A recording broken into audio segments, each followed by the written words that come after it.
بسم الله الرحمن الرحيم إن الذين آمنوا والذين هادوا والنصارى والصابئين من آمن بالله واليوم الآخر وعمل صالحا فلهم أجرهم عند ربهم ولا خوف عليهم ولا هم يحزنون. سورة البقرہ آیت نمبر 62. ان الذين آمنوا، بے شک وہ لوگ جو ایمان لائے، والذین ہادوا، اور وہ لوگ جو یہودی ہوئے، والنصارى، اور نصرانی ہوئے، والصابئین، اور صابی ہوئے، من آمن باللہ، جو کوئی ایمان لایا اللہ پر، والیوم الآخر، اور آخرت کے دن پر، وعمل صالحا، اور عمل کیے نیک، فلہم، تو ان کے لیے، اجرہم، ان کا اجر، عند ربہم، ان کے رب کے ہاں ہے، ولا خوف، اور نہ ہی کوئی خوف ہوگا، علیہم، ان پر، ولا ہم یحزنون، اور نہ ہی وہ غم زدہ ہوں گے. دہرا لیں. ان الذین آمنوا، بے شک وہ لوگ جو ایمان لائے، والذین ہادوا، اور وہ لوگ جو یہودی ہوئے، والنصارى، اور نصرانی ہوئے، والصابئین، اور صابی ہوئے، من آمن باللہ، جو کوئی ایمان لایا اللہ پر،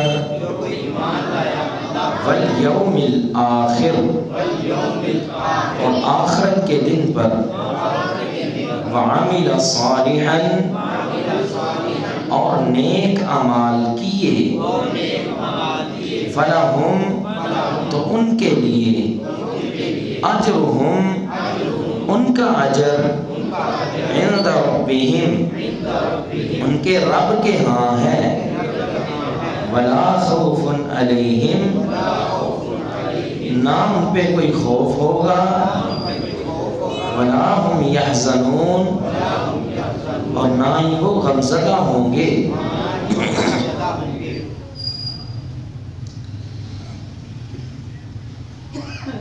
سورۃ البقرہ کی آیت نمبر 61 کا آخری حصہ تھوڑا سا رہ گیا تھا. ذالک بما عصوا، کہ بنی اسرائیل پہ جتنے عذاب آئے اس کی وجہ یہ تھی کہ یہ عصوا تھے. عصوا، عصیان، یہ لفظ معروف ہے جو آپ نے سنا ہوگا. عصیان، نافرمانی.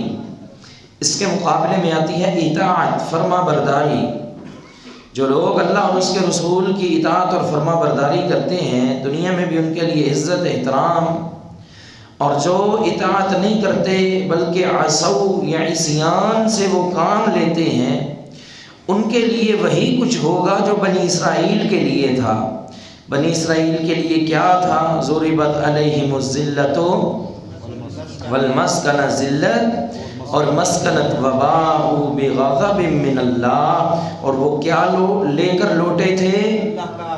اللہ کا غضب، اللہ کا غصہ، اللہ کی ناراضگی. لہذا آج بھی جو لوگ اللہ اور اس کے رسول کے ساتھ عصیان والا معاملہ کریں گے، نافرمانی والا معاملہ کریں گے، ان کے لیے بھی یہی کچھ ہوگا. وَكَانُوا يَعْتَدُونَ، اور وہ حد سے بڑے ہوئے تھے. یعتدون کسے کہتے ہیں؟ حد سے بڑھنا، شریعت کی حدود. تلک حدود اللہ، فرمایا یہ اللہ کی حدیں ہیں. وَمَن يَتَعَدَّ حُدُودَ اللَّهِ، جو کوئی ان حدود کو پار کرے گا، اللہ نے حلال بھی بتا دیا، حرام بھی بتا دیا، جائز بھی بتا دیا، ناجائز بھی بتا دیا، ساری حد بن گئی ہے. یہ جو سیدھا راستہ ہے جنت کا ہے، ادھر بھی جانے کی ضرورت نہیں، ادھر بھی جانے کی ضرورت نہیں، درمیان میں یہ سیدھا راستہ ہے. اب جو شخص اس دیوار کو توڑ کے دائیں طرف جانے کی کوشش کرے یا بائیں طرف جانے کی کوشش کرے، دراصل یہ حد سے آگے بڑھ رہا ہے. یہ ہے یعتدون کہ یہ لوگ اللہ اور اس کے رسول کی بنائی ہوئی حدیں توڑتے تھے، اس وجہ سے ان کو یہ عذاب ملا۔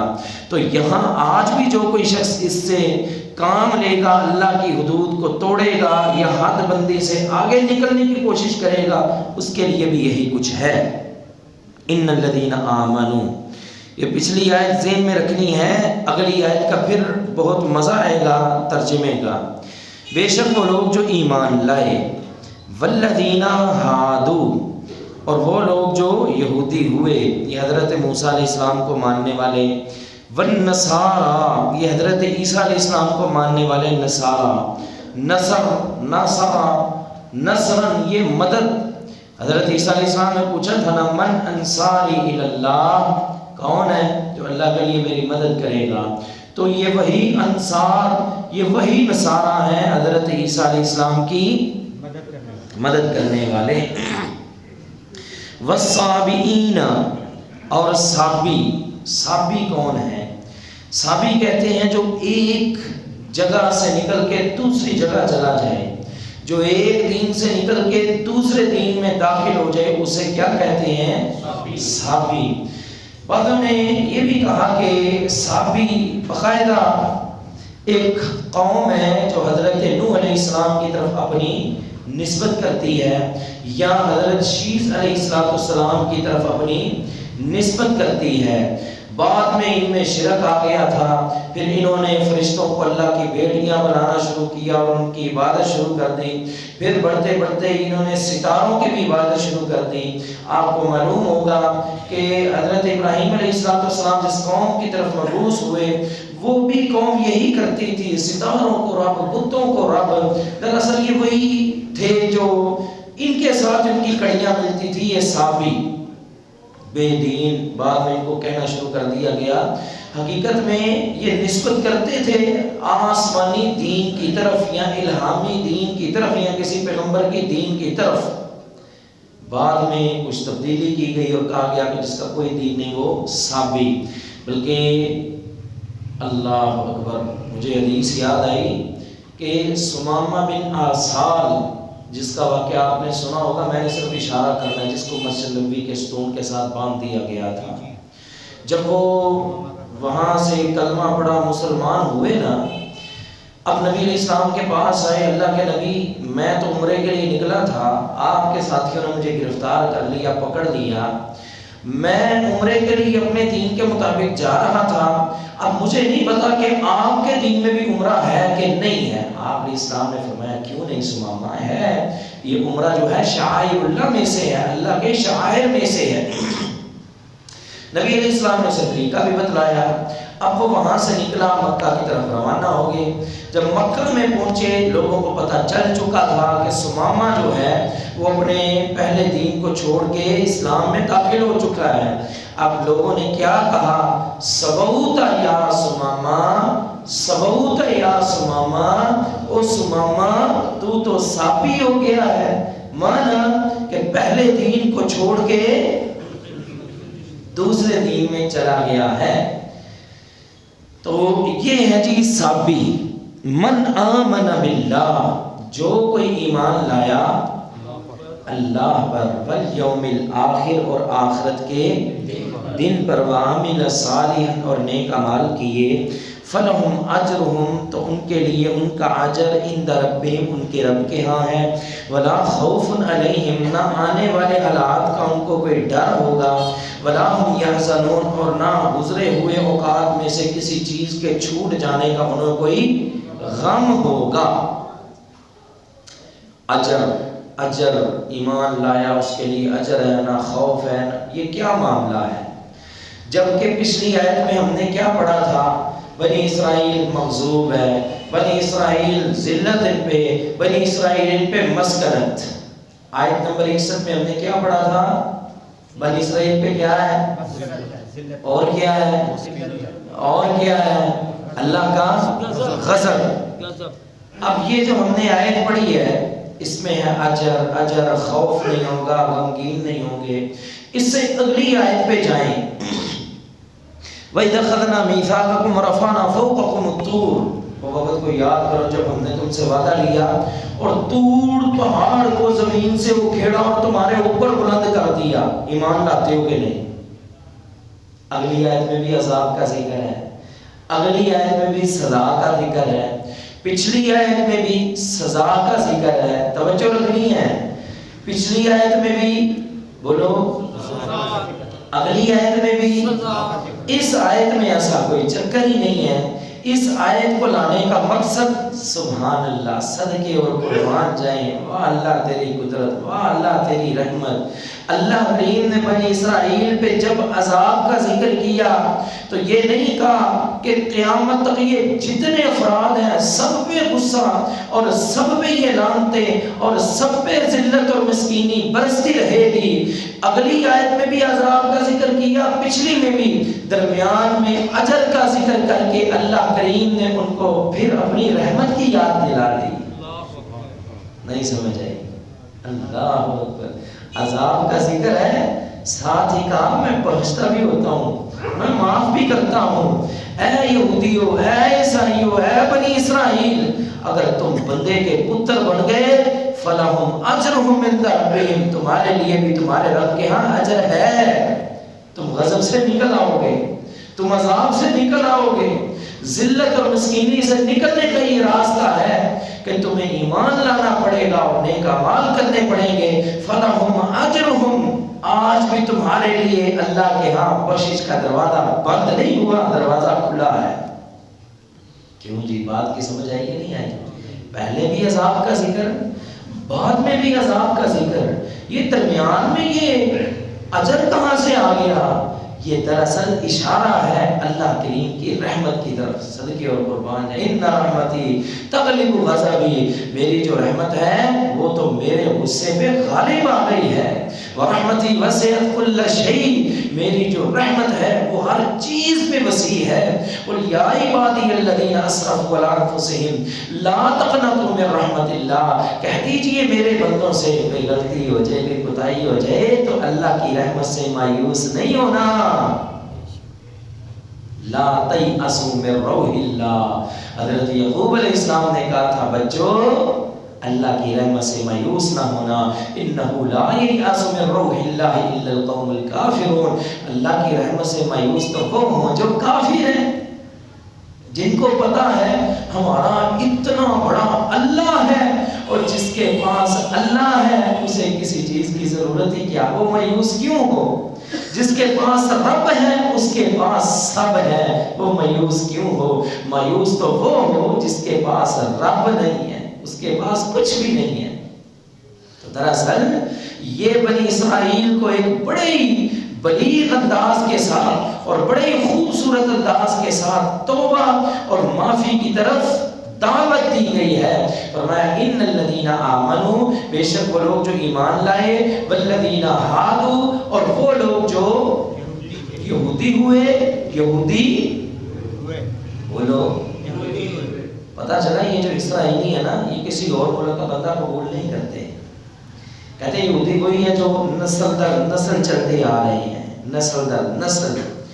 آج کل کوئی بندہ کسی بندے کو ہم یہودی بنا ہی نہیں سکتے, شاید آپ کو پتہ ہے کہ نہیں, لیکن وہ یہ کہتے ہیں ہم کسی بندے کو یہودی بنا نہیں سکتے. یہودی وہی ہیں جو انبیاء کی وہ نسل سے چلتے آ رہے ہیں. یہی تو وجہ تھی انہوں نے کہا تھا نحن ابناء اللہ و احباؤہ, ہم اللہ کے بیٹے اور اس کے محبوب ہیں. کیوں؟ کیونکہ اس کے پیغمبروں کی اولاد ہیں ہم. اللہ اکبر. اللہ نے اس چیز کا بھی رد کیا کہ تم نے جھوٹ بولا ہے, یہودی بنائے جاتے تھے. ان الذین آمنوا والذین ہادوا, وہ لوگ جو یہودی ہوئے, یہ نہیں کہ صرف ایک نسل ہی چلتی آ رہی ہے بلکہ بڑے ایسے لوگ ہیں جو یہودی بنائے بھی گئے تھے. والنصارى, اور نصرانی ہوئے. والصابئین, اور صابی بے دین. من آمن باللہ, ان میں سے جو کوئی ایمان لایا اللہ پر, والیوم الآخر, اور آخرت کے دن پر, فلہم اجرہم, تو ان کے لیے ان کا اجر عند ربہم, ان کے اب یہاں پہ بڑے سارے سوال ہوتے ہیں. ایک تو یہ کہ اس آیت کو کہتے ہیں کہ یہ جی وحدت ادیان, سارے دین یہاں پہ جمع ہو سکتے ہیں اس آیت پہ. چاہے کوئی یہودی ہے وہ یہودی بنا رہے، چاہے کوئی عیسائی ہے وہ عیسائی بنا رہے، جو جہاں پہ لگا ہے وہاں پہ لگا رہے، وہ نیک اعمال کرے گا تو اسے اجر کیوں جی؟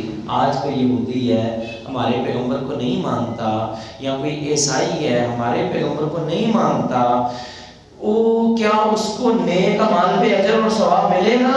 نہیں۔ یہ تو آیت کہہ رہی ہے ملے گا، اس میں تو رسالت کا ذکر ہی نہیں ہے، اس میں تو یہ کہا ہی نہیں کہ آپ کے نبی علیہ السلام پہ ایمان لاؤ گے پھر، بلکہ من آمن باللہ، ایمان لانا ہے اللہ پر، اور ہر نبی کی یہ دعوت رہی ہے ایمان اللہ پر لاؤ، والیوم الآخر، آخرت کے دن پہ، اور ہر نبی کی یہ دعوت رہی ہے کہ آخرت کے دن پہ ایمان لاؤ۔ یہاں تو رسالت کا ذکر ہی نہیں ہے۔ اللہ اکبر، تو یہ اس کا بھی جواب جان لیں، اگرچہ یہاں پہ رسالت کا ذکر نہیں ہے لیکن اجر اس سے مراد وہ لوگ ہو سکتے ہیں جو رسول اللہ صلی اللہ علیہ وسلم کی بعثت سے پہلے تھے۔ اب نبی علیہ السلام کی بعثت کے بعد جب تک کوئی آپ کو اپنا پیغمبر نہیں مانتا تب تک اس کو اللہ کے ہاں ایک پائی کا بھی اجر مل سکتا نہیں مل سکتا، جس کی دلیل یہ ہے کہ حضرت عمر بن خطاب رضی اللہ تعالیٰ کا نام سنا ہے آپ نے؟ حضرت عمر کے والد کا نام ہے خطاب، ان کے والد کا نام ہے نفیل کے ایک اور بیٹے تھے، یعنی حضرت عمر کے چچا زید بن نفیل، زید کیا نام ہے؟ زید۔ ان کے متعلق آتا ہے کہ وہ حنیفی تھے، یہ صابی کے مقابلے میں یہ ستارہ پرست اور بت پرست اور پتہ نہیں کیا پرست، ان کے مقابلے میں حنیفیت، حنیف مسلم، ابراہیم حنیفی مسلمان تھے۔ تو حنیفی کیا ہے؟ جو سب کو چھوڑ چھاڑ کے صرف ایک اللہ کی عبادت کرے۔ کچھ علاقوں کے سفر بھی انہوں نے کیے، وہاں جا کے پوچھتے رہے بھائی میں اکیلے اللہ کی عبادت کرنا چاہتا ہوں، کیسے کروں؟ خیر نبی علیہ السلام کی یہ بعثت سے پہلے وہ فوت ہو گئے تھے۔ حضرت عمر رضی اللہ عنہ نے ایک دن پوچھا اللہ کے نبی میرا چچا زید وہ آپ پر ایمان تو نہیں لایا کیونکہ آپ نے تب اعلان ہی نہیں کیا تھا، وہ پہلے ہی فوت ہو گیا، اب قیامت کے دن اس کا کیا بنے گا؟ وہ حنیفی تھا، اس نے شرک نہیں کیا تھا۔ آپ علیہ السلام نے فرمایا عمر کوئی بات نہیں، جب قیامت کا دن ہوگا تیرا چچا اکیلا پوری امت بن کے اٹھے گا۔ کیوں؟ دیکھیں نا فطرت، کوئی نہیں بتانے والا، کوئی نہیں سمجھانے والا، لیکن عقل کہتی ہے کہ کسی اور کی عبادت نہیں ہوگی، صرف اللہ کی عبادت ہوگی۔ تو اس سے یہ مراد ہو سکتا ہے آج کے دور میں اگر کوئی شخص دنیا جہان کی نیکیاں کر دے اور اپنے آپ کو یہودی کہلائے، عیسائی کہلائے یا صابی کہلائے یا کچھ بھی کہلائے، جس نے میرے پیغمبر کو نہیں مانا اس کے لیے کوئی بھی اجر نہیں ہو سکتا۔ اور رسول اللہ صلی اللہ علیہ وسلم کی حدیث ہے لا يسمع بی رجل من هذه الامت یہودی ولا نصرانی، میری امت میں سے کوئی یہودی کوئی عیسائی میری دعوت سنے ثم لم یؤمن بی، پھر وہ مجھ پہ ایمان نہ لائے، ثم لم یؤمن بالذی ارسلت بہ، جو میں لایا ہوں اس پہ ایمان نہ لائے، کہاں جائے گا؟ الا کان من اصحاب النار، فرمایا وہ کتنے ہی اچھے عمل کر لے وہ جہنم میں ہی جائے گا۔ ہم سے یہ بھی سوال کرتے ہیں، ہم انگریزوں کے ملک میں جاتے ہیں وہاں کچرا نہیں پھینکنے دیتے، وہاں صفائی کا خیال رکھتے ہیں، وہاں ایک دوسرے کے حقوق کا بڑا خیال رکھتے ہیں، وہ تو بخشے وہ جنت ان کو ملنی چاہیے۔ بھائی یاد رکھیں انہوں نے بڑے اچھے کام کیے ہوں گے لیکن اچھے کام کی شروعات ہوتی ہے لا الہ الا اللہ محمد رسول اللہ۔ جس نے یہ نہیں نہ پڑھا وہ جو مرضی کر لے اسے اللہ کے ہاں کوئی بھی اجر مل سکتا نہیں مل سکتا۔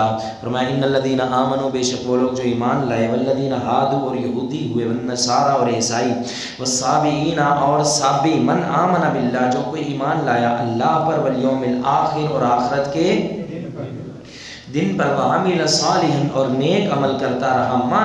مانا یہ ہے کہ یہودیوں تم پہ غضب ہوا، غصہ ہوا، اللہ ناراض ہوا، لیکن پھر بھی من آمن باللہ، آج بھی جو تم میں اللہ پر ایمان لے آئے، وعمل صالحا اور اپنے جو ہے اعمال وہ درست کر لے، نیک عمل شروع کر دے.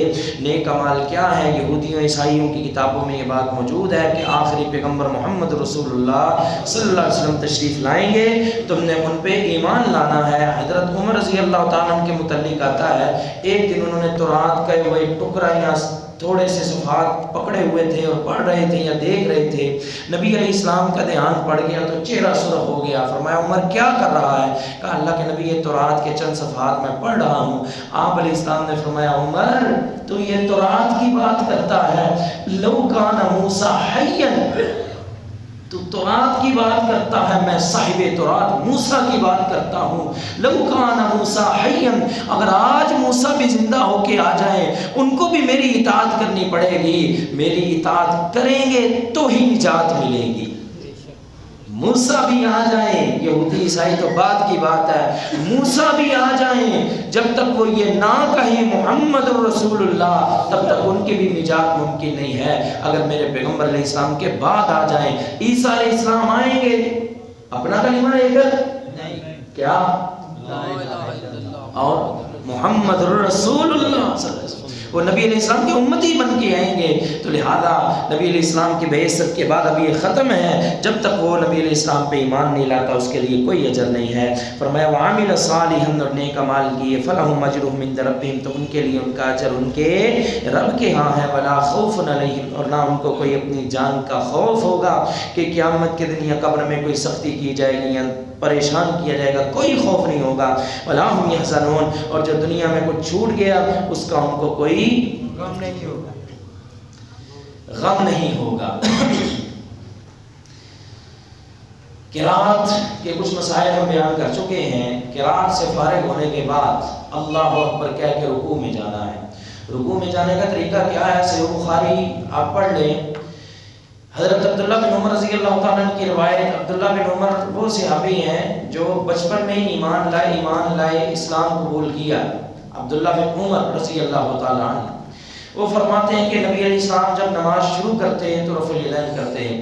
وَإِذَا رَكَعَ وَإِذَا رَفَعَ رَأْسَهُ مِنَ الرُّكُوعِ، نبی علیہ السلام نے جب رکوع کیا اور رکوع سے سر اٹھایا، رفعہما کذالک ایضاً، اللہ کے نبی علیہ السلام نے اس طرح اپنے ہاتھوں کو بلند فرمایا، رفع الیدین کیا. یہ حدیث کہاں پر ہے؟ صحیح البخاری میں. اور صحیح البخاری کے متعلق ہمارا نہیں بلکہ ساتھیوں کا دعویٰ ہے، انہوں نے اپنے مکتبوں میں یہ صحیح البخاری چھپوائی اور درسی کتاب کے جو ہے نا گتا، اس گتے کا جو ٹائٹل ہوتا ہے اس ٹائٹل پہ یہ عبارت لکھی ہوئی ہے قد اتفق الائمۃ علی انہ اصح الکتب بعد کتاب اللہ صحیح البخاری. تمام ائمہ، تمام امام اس بات پہ متفق ہیں کہ اس کتاب اللہ قرآن کے بعد اس زمین پہ اگر کوئی صحیح ترین کتاب ہے تو وہ صحیح البخاری ہے. اس میں کوئی بھی باسند روایت ضعیف نہیں ہے. جب نام آئے یہ حدیث صحیح البخاری میں ہے آنکھیں بند کر کے قبول کرنی پڑیں گی کیونکہ صحیح البخاری میں کوئی روایت ضعیف نہیں ہے. حضرت عبداللہ بن عمر رضی اللہ تعالیٰ عنہ کی روایت، انہوں نے نبی علیہ السلام کو دیکھا نماز شروع کرتے، رکوع جاتے، سر اٹھاتے وقت رفع الیدین کرتے تھے. ساتھی کہتے ہیں جی پہلے شروع اسلام میں تھا، بعد میں یہ منسوخ ہو گیا تھا، بعد میں منع ہو گیا تھا. ہم پوچھتے ہیں منسوخ کب ہوا تھا؟ کوئی روایت پیش کریں. بخام گے، وہ پتہ نہیں کدو بخام گے، قیامت آ جائے گی لیکن ایسی کوئی روایت مل سکتی نہیں ہے. کوئی نہیں دکھائیں گے کہاں سے؟ کہتے ہیں جی آپ دکھائیں آخری زندگی میں بھی نبی علیہ السلام نے رفع الیدین کیا ہو تو ہم دکھاتے ہیں. مالک بن حویرث کی بھی حدیث بخاری میں موجود ہے اور مالک بن حویرث رضی اللہ عنہ وہ صحابی ہیں جو 9 ہجری میں مسلمان ہوئے. کب مسلمان ہوئے؟ 9 ہجری میں. نبی علیہ السلام کی عمر کتنی تھی؟ بولے شاباش کتنی تھی؟ 40 سال نبوت کے پہلے والی. اور نبوت کے بعد مکہ میں کتنی دیر رہے؟ مکہ میں 13 سال. مکہ میں کتنے سال رہے؟ 13 سال. اس کے بعد ہجرت کی، کہاں پہ آئے؟ مدینہ میں کتنے سال رہے؟ 10 سال. اب دیکھیں 9 ہجری کو ہجرت کے 9ویں سال مالک بن حویرث آئے, مسلمان ہوئے, نبی علیہ السلام کے پاس کچھ دن رہے, نماز سیکھ لی. اب جانے لگے نا, کہتے ہیں کہ ہمیں ایک دن بڑا پریشان دیکھا نبی علیہ السلام نے, ہم اور بھی لڑکے تھے. نبی علیہ السلام نے فرمایا کیا معاملہ ہے؟ ہم نے گھر والوں کے حالات بتلائے. نبی علیہ السلام نے فرمایا کوئی بات نہیں, گھر جاؤ, جا کے ملو. جاتے ہوئے نبی علیہ السلام نے ہمیں کوئی نصیحتیں کی, ان میں سے ایک نصیحت یہ تھی وہ جو ہم آپ کو سنانے لگے ہیں. یہ ایسی حدیث ہے جو تقریباً سب لوگوں کی مسجدوں میں لکھی ہوئی ہے, آپ کو بھی آتی ہوگی. سلو بولے شاباش, ترجمہ کیا ہے اس کا؟ بولے شاباش. نماز ایسے پڑھو جیسے مجھے پڑھتے دیکھا. کس کو کہا تھا؟ مالک بن حویرث رضی اللہ تعالیٰ عنہ کو. اللہ اکبر. اب مالک بن حویرث 9 ہجری کو مسلمان ہو رہے ہیں اور وہی کہتے ہیں میں نے نبی علیہ السلام کو کیسے دیکھا. نبی علیہ السلام نے نماز شروع کی, رفع الیدین کیا. نبی علیہ السلام جب رکوع میں گئے اور رکوع سے سر اٹھایا, بولے رفع الیدین کیا. اور صحیح مسلم میں ہے, مالک بن حویرث رضی اللہ تعالیٰ عنہ کے متعلق آتا ہے کہ وہ گھر چلے گئے, اگلے سال آئے. کون سے سال؟ اب کون سا سال ہے یہ؟ بولے 10 ہجری. نبی علیہ السلام کی وفات کس ہجری میں ہوئی ہے؟ 10 ہجری میں. کہتے ہیں میں نبی علیہ السلام کے پاس آیا, سردی کا موسم تھا, آپ علیہ السلام نے چادر لی ہوئی ہے, آپ علیہ السلام نماز پڑھ رہے ہیں. میں نے دیکھا جب آپ علیہ السلام رکوع جانے لگے, چادر سے اپنے ہاتھ باہر نکالے اور آپ علیہ السلام نے رکوع جاتے ہوئے رفع الیدین کیا. بھائی اور ہم آخری زندگی میں کیا ثابت کریں؟ اب اس سے آگے کیا ثابت کریں؟ پھر اللہ ہی ہے, ہم پہ رحم فرمائے. 10 ہجری میں نبی علیہ السلام کی وفات ہوئی ہے اور 10 ہجری میں ہم نے ثابت کر دیا کہ مالک بن حویرث اور دیگر صحابہ نے دیکھا نبی علیہ السلام رفع الیدین کرتے تھے. اور یہ بھی بات یاد رہے, قاری صاحب یہاں سے جائیں, مصلی پہ کس کو کھڑا کریں گے؟ کیوں نائب کو. نائب کون ہے؟ امین صاحب ہیں. قاری صاحب اس کو کھڑا کریں گے جس پہ قاری صاحب کو یقین ہے کہ یہ سب سے اچھی نماز پڑھاتا ہے. کیوں نہیں؟ قاری صاحب کو پتہ ہے اس کو نماز صحیح طرح سے آتی ہے, اس کو نماز کے تمام ارکان کا پتہ ہے. صدقے اور قربان جائیں, رسول اللہ صلی اللہ علیہ وسلم نے مصلی پہ کھڑا کس کو کیا تھا؟ مروا ابا بکر فلیصلی بالناس. لوگوں کو کہو اے ابو بکر کو مصلی کا امام بنائیں, ابو بکر کو کہو لوگوں کو نماز پڑھائے. حضرت عائشہ نے کہا اللہ کے نبی میرے باپ کا دل بڑا نرم ہے, کسی کو غور کو کہہ دیں, عمر کو کہہ دیں. آپ علیہ السلام نے ان کو ڈانٹا, انا کنا لعنتن صواحب یوسف مروا ابا بکر فلیصلی بالناس. کیسی باتیں کرتی ہو تم, یوسف علیہ السلام کے ساتھیوں جیسے بننے کی, ایسا نہ کرو. ابو بکر کو کہو جا کے میرے مصلی پہ نماز پڑھائے. اور ابو بکر صدقے اور قربان جائیں انہی کے نواسے عبداللہ بن زبیر کہتے ہیں ایک دن میں نے نماز پڑھی اپنے نانا کے پیچھے, میں نے دیکھا میرے نانا نے رکوع جاتے ہوئے سر اٹھاتے ہوئے رفع الیدین کی. میں نے پوچھا نانا ابو آپ نے رفع الیدین کیوں کی ہے؟ نانا ابو نے کہا یہ کام کرتے ہوئے میں نے محمد رسول اللہ صلی اللہ علیہ وسلم کو دیکھا ہے. بھائی اس سے آخری کیا بات؟ ابھی تو وقت کی قلت ہے, ورنہ میں پوری حدیث یہ سناتا کہ کس طرح ایک لمبی کڑی چلی تھی کہ کس کس نے دیکھا اور کس کس سے سوال ہوا رفع الیدین کا. صدقے اور قربان جائیں, حضرت عمر رضی اللہ تعالیٰ سے رفع الیدین ثابت, دیگر صحابہ سے رفع الیدین ثابت. کوئی ایک روئے زمین کی کسی ایک حدیث کی کتاب میں سے کوئی ایک صحیح روایت لے آئیں کہ جس میں رکوع جانے کا ذکر بھی ہو, رکوع سے سر اٹھانے کا ذکر بھی ہو اور رفع الیدین کے نہ کرنے کا یا منع کا ذکر ہو. ہم نے حدیث پڑھی, رکوع جانے کا ذکر بھی تھا, رکوع سے سر اٹھانے کا ذکر بھی تھا. اب آپ کوئی ایسی روایت پڑھیں جس میں رکوع کا نام بھی ہو اور کہا ہو بھئی اب رفع الیدین نہیں کرنی ہے, نبی علیہ السلام نے چھوڑ دیا. یہ سب کو ایک میں قاعدہ دے کے جا رہا ہوں, سب کے لیے ہے. کوئی مشکل سوال نہیں، انتہائی آسان سوال۔ میرے پاس ایک بزرگ آئے، وہ گدارے میں تب جمعہ پڑھاتا تھا، تو وہ اہل حدیث نہیں تھے، وہ کچھ سال گرفتار بھی رہے، فوجی تھے۔ یہ جب یہ 65-71 میں جب یہ ہمارے کچھ فوجی پکڑے گئے تو تب وہ بھی ان میں تھے، کچھ سال وہاں پہ رہ گیا ہے، ادھر ہی انہوں نے قرآن سیکھا، ادھر ہی پڑھا۔ خیر جمعہ میرے پاس پڑھتے، رفع الیدین نہیں کرتے تھے۔ ایک دن انہوں نے بات چھیڑ دی، میں نے ان کو حدیث دکھائی۔ اب مجھے پتا تھا کہ اب جس مسجد میں وہ پہلے ہیں وہاں پہ کافی مفتی بھی موجود ہیں، علماء بھی موجود ہیں۔ انہوں نے مجھ سے پوچھا، قاری صاحب جب میں واپس جاؤں نا، میں نے پوچھا تو میں کی کہا، میں بزرگوں ہے صحیح بخاری میں تمہیں دیتی ہے، تسی آپ یہ حدیث اپنی اکھاں نال پڑھ لیجیے، ٹھیک ہے؟ یہ رکوع جان کا نام ہے جی، ہے رفع الیدین کا ذکر ہے، رکوع سے سر اٹھانے کا ذکر ہے، رفع الیدین کا ذکر ہے، بولو ہے تو میں ویلے ہیں، بالکل سادے سے ہیں، کوئی پڑھے ہوئے نہیں ہیں۔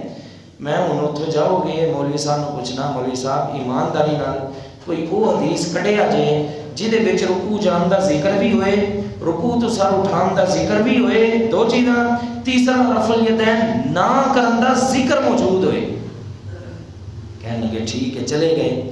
انہوں نے غالباً اسپیشل ان کے لیے ملتان سے مفتی صاحب ایک منگوائے۔ کہاں سے؟ ملتان۔ سچی بات، اسپیشل، کیونکہ وہ ان کی مسجد میں نماز بھی پڑھاتے تھے بزرگ، جو قاری صاحب نے نہ ہونا نہ پڑھا دینی نماز۔ ملتان سے مفتی صاحب منگوائے۔ مفتی صاحب آئے، ادھر ادھر کی باتیں سنانے لگے، کہنے لگے جی مفتی صاحب میں سادہ بندہ جی، میں پڑھیا ہویا نہیں، وہ جڑا مولوی ہے نا انہیں مینوں کتاب کڈ کے بھائی، وہ رکوع دا ذکر بھی سی، رفع الیدین دا ذکر بھی سی، جے تواڈے کول ایندی حدیث ہے تے مینوں وہاؤ تے میں واپس آ جانا۔ مفتی صاحب ہیں پڑھے ہوئے، یہ سادہ سا بندہ ہے، مفتی صاحب انہاں مینوں بھائی یہ رفع الیدین دا ذکر بھی ہے، رکوع جان دا ذکر بھی ہے، رکوع سے اٹھنے کا ذکر بھی ہے اور رفع الیدین کا ذکر بھی ہے۔ اگر تواڈے کول بھی کوئی ایویں دی حدیث ہے کہ رکوع جانے کا ذکر بھی ہے اور رفع الیدین نہ کرنے کا ذکر بھی ہے، حدیث ہے وہ آپ دکھا دیں۔ اب مفتی صاحب کہے دیکھیں جی بات یہ ہے، نبی علیہ السلام نے ایک دفعہ کیا اور پھر نہیں کیا، یہ کیا وہ کیا، گھوڑوں کی دم میں یہ، مولوی صاحب یہ رکوع جان کا ذکر ہی کوئی نہیں۔ وہ روایت ایک پیش کرتے ہیں نا گھوڑوں کی دم والی، وہ پیش کی تھی مولوی صاحب نے صحیح مسلم کی، کہنے لگا مولوی صاحب حدیث سے میں پڑھی یہ رکوع جان کا ذکر ہی کوئی نہیں۔ مفتی صاحب ہم کی کریں؟ دوسری پڑھی عبداللہ بن مسعود کی ایک جامع ترمذی سے روایت پیش کرتے ہیں، مولوی صاحب یہ رکوع جان کا رفع الیدین کا ذکر ہے لیکن رکوع جان کا ذکر ہی کوئی نہیں، یہ مطلب پہلی رفع الیدین میں نہیں ہے۔ اور مفتی صاحب آخر میں جاواں تے کتھے جاواں، کراں تے کی کراں، فکان من الغائبین، نکل گئے مفتی صاحب۔ اب ماشاءاللہ اس کے بعد پکے آگے رفع الیدین شروع کر دیا۔ تو بھائی کوئی ایک بھی صحیح روایت ایسی نہیں ہے جس میں آیا ہو کہ اللہ کے نبی علیہ السلام نے آخری عمر میں رفع الیدین چھوڑ دی تھی۔ جامع ترمذی کی ایک روایت پیش کی جاتی ہے اور وہی جی وہی میں کرنا، جامع ترمذی کی ایک حدیث پیش کی جاتی ہے عبداللہ بن مسعود رضی اللہ تعالیٰ عنہ کی۔ انہوں نے نماز پڑھائی، صحابہ کو کہا کہ میں تمہیں نماز کا طریقہ بتلاتا ہوں، ایک ہی دفعہ رفع الیدین کیا، اس کے بعد نہیں کیا۔ حدیث کس نے لکھی ہے؟ امام ترمذی نے۔ کس نے لکھی ہے؟ امام ترمذی۔ حدیث لکھنے سے ایک لائن پہلے ہی کہتے ہیں، مولوی صاحب حدیث سناتے ہیں لیکن اس سے پچھلی لائنیں کبھی بھی سنائیں گے، لکھنے سے پہلے ہی کہتے ہیں قال ابن المبارک لم يثبت حدیث ابن مسعود، عبداللہ بن مبارک کہتے ہیں عبداللہ بن مسعود کی حدیث نبی علیہ السلام سے ثابت ہی نہیں ہے، پھر بھی لکھ رہے ہیں۔ مولوی صاحب پہلی بار چھپا جاتے ہیں کہ پتہ چل جائے گا عوام کو یہ حدیث ضعیف ہے۔ دوسری روایت جو صحیح ہے، صحیح مسلم کی، نبی علیہ السلام ایک دفعہ آئے صحابہ کو رفع الیدین کرتے دیکھا، پوچھا مالی اراکم رافی ایدیکم کانہم اذناب خیل شمس اسکنوا فی الصلاۃ، آپ نے فرمایا مجھے کیا ہو گیا ہے، میں تمہیں دیکھ رہا ہوں کہ تم سرکش گھوڑوں کی دموں کی طرح رفع الیدین کر رہے ہو۔ حدیث کے الفاظ نوٹ رکھنے ہیں، اس کا ایسے جواب دیں گے آپ یاد کر لیں، کوئی اس کا جواب نہیں دے سکتا۔ اسکنوا فی الصلاۃ، آپ نے فرمایا نماز میں ساکن ہو جاؤ۔ اس سے مولوی صاحب ثابت کرتے ہیں، دیکھیں جی رفع الیدین پہلے تھا بعد میں منع ہو گیا. اب حدیث میں دوبارہ پڑھوں گا, ایک ایک بات کا جواب دوں گا. حدیث میں الفاظ ہیں مالی اراکم, مجھے کیا ہو گیا ہے کہ میں تمہیں دیکھ رہا ہوں. اس سے ثابت ہوتا ہے کہ اللہ کے نبی کوئی ایسی چیز دیکھ رہے تھے جو پہلے آپ نے نہ کی تھی نہ دیکھی تھی. اللہ اکبر. حدیث پڑھیں تو صحیح مسئلہ کلیئر ہو جاتا ہے. مالی اراکم, مجھے کیا ہو گیا میں تمہیں دیکھ رہا ہوں. معنی یہ ہے سارے مانتے ہیں کہ نبی علیہ السلام نے پہلے رفع الیدین کیا, کہتے ہیں نا, بعد میں چھوڑ دیا, پہلے کیا. اگر نبی علیہ السلام نے پہلے کیا تھا پھر نبی علیہ السلام کا یہ سوال تو بنتا ہی نہیں کہ مجھے کیا ہو گیا میں دیکھ رہا ہوں. اس کا مطلب یہ ہے کہ دال میں کچھ کالا ہے, مولوی صاحب ترجمہ غلط کر رہے ہیں, یا یہ سائیکل کے پرزے ٹریکٹر کو فٹ کرنے کی کوشش کر رہے ہیں. بات کہاں کی ہے, کہاں پہ جوڑنے کی کوشش کر رہے ہیں. ان کو بتا دینا چاہیے کہ حضرت موٹر سائیکل کے پرزے بس میں فٹ نہیں ہوندے. مالی اراکم رافی ایدیکم, تم اپنے ہاتھوں کو اٹھا رہے ہو, اپنے ہاتھوں کو. اللہ کی حدیث کی وضاحت آگے ہی موجود ہے. وہ صحابی کہتے ہیں ہم بیٹھے ہوئے تھے تشہد کے اندر, اور ہم تشہد میں سلام کے وقت یوں کرتے تھے السلام علیکم ورحمۃ اللہ, السلام علیکم ورحمۃ اللہ. نبی علیہ السلام نے تو اس کے متعلق کہا تھا. خیر ابھی وضاحت ختم نہیں ہوئی. مالی اراکم رافی ایدیکم کأنہم اذناب خیل شمس, تم ایسے نماز میں ہاتھ ہلا رہے ہو جیسے سرکش گھوڑوں کی دم میں. بولو شاباش. دم میں. سرکش گھوڑے کبھی دیکھے ہیں؟ دم کیسے ہلاتے ہیں؟ کبھی دائیں کبھی بائیں. وہ گھوڑے یوں دم ہلاتے ہیں یا گھوڑے یوں دم ہلاتے ہیں؟ نہیں سمجھ آئی؟ دائیں بائیں. بولتے نہیں بھائی. گھوڑے یوں دم ہلاتے ہیں یا گھوڑے یوں دم ہلاتے ہیں؟ اس سے بھی پتہ چلتا ہے کہ مولوی صاحب نے پھر ڈنڈی ماری ہے. یہ مسئلہ یوں والا ہے, یوں والا نہیں ہے. تیسرا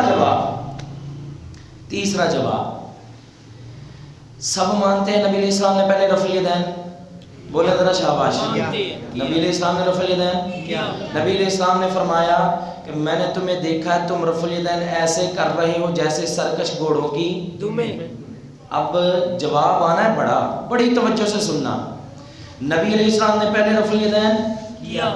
ایمانداری سے بتانا, کیا آپ کا ایمان یہ کہتا ہے نبی علیہ السلام نے اپنے کیے ہوئے عمل کو سرکش گھوڑوں کی دم میں قرار دیا ہو؟ نہیں. بولتے نہیں بھائی. اس کا مطلب یہ ہے کہ مولوی صاحب ترجمہ بھی غلط کر رہے ہیں اور نبی علیہ السلام کی سنت کی توہین بھی کر رہے ہیں ترجمہ غلط کر کے. ایسا ہو ہی نہیں سکتا. نبی علیہ السلام نے ایک کام کیا ہو, بعد میں اسے کہیں یہ سرکش گھوڑوں کی دمیں ہیں. یہ جو رفع الیدین کی بات ہو رہی ہے یہ نبی علیہ السلام نے کبھی کیا ہی نہیں تھا. یہ سلام والا رفع الیدین تھا, یہ نبی علیہ السلام نے کبھی کیا ہی نہیں تھا. اس لیے فرمایا تھا کہ یہ سرکش گھوڑوں کی دمیں ہیں. جو نبی علیہ السلام نے کیا تھا اسے نبی علیہ السلام یوں فرما سکتے نہیں, کیونکہ وہ نبی علیہ السلام کی سنت تو رہا ہے. چوتھا جواب, اس حدیث میں رکوع کا ذکر نہیں ہے. جب نماز شروع کرتے ہیں تو کیسے ایسے کرتے ہیں کہ نہیں؟ کیا یہ سرکش گھوڑوں کی دم نہیں ہوگی؟ اگر رکوع والے رفع الیدین کو سرکش گھوڑے کی دم کہیں گے, مولوی صاحب اگر رکوع والے رفع الیدین کو سرکش گھوڑے کی دم کہیں گے, جب نماز شروع کر رہے ہیں کیا یہ سرکش گھوڑے کی دم نہیں ہوگی؟ یہ بھی تو ہوگی نا. ہاں بالکل, بالکل وہ تو یوں بھی کرتے ہیں, اتنا زور سے ہیں, تو یہ بھی تو پھر سرکش گھوڑے کی. یہ کیوں کرتے ہیں؟ پھر وطروں میں, پھر عید کی تکبیرات میں 12 دفعہ رفع الیدین کرتے ہیں کہ نہیں؟ کیا یہ سرکش گھوڑوں کی دمیں نہیں ہیں؟ نہیں ہے حضرت, یہ وہ رفع الیدین ہے ہی نہیں ہے. یہ اس رفع الیدین کی بات ہو ہی نہیں رہی, بلکہ وہ سلام والے رفع الیدین کی بات ہو رہی ہے. یہ رکوع والا رفع الیدین ہے جو نبی علیہ السلام کی سنت تھی ہے, اور یہ قیامت تک نبی علیہ السلام کی سنت رہے گی. اسے کوئی منسوخ اپنے ذہن سے کر سکتا نہیں کر سکتا. یہ اللہ کے نبی علیہ السلام کی بڑی پیاری سنت ہے, اور ایک دفعہ سنت پہ عمل کرو گے اللہ 10 نیکیاں دیں گے. آپ سوچ لیں جو حضرات اتنی حدیثیں سننے کے باوجود اس سنت کو چھوڑتے ہیں، ایک نماز میں کتنے رفع الیدین چھوڑتے ہیں اور کتنی نیکیوں سے محروم ہو جاتے ہیں۔ حالانکہ رفع الیدین ایک اتنی پیاری سنت ہے جس کے لیے 400 سے بھی زیادہ حدیث موجود ہیں، اور رفع الیدین اتنی پیاری سنت ہے کہ بڑے بڑے محدثین نے رفع الیدین کرنے پہ تو کتابیں لکھی ہیں۔ امام بخاری جنہوں نے صحیح بخاری لکھی، ان کی باقاعدہ ایک علیحدہ سے کتاب ہے جزء رفع الیدین، اور جاؤ روئے زمین پہ کوئی ایک محدث کی کتاب دکھا دو جس نے رفع الیدین نہ کرنے پہ کوئی کتاب لکھی ہو، ہے ہی کوئی نہیں۔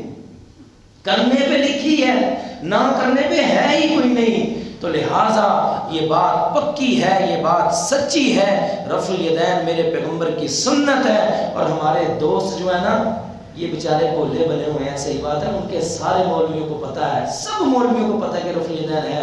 چند دن پہلے میں میر محترم کے پاس بیٹھا ہوا، میں نے کوئی سوال کیا تو وہ جواب دے رہے تھے کہ یہاں پہ بہت بڑے عالم تھے، دیوبندی تھے، میر صاحب بتاتے ہیں میرے وہ استاد تھے۔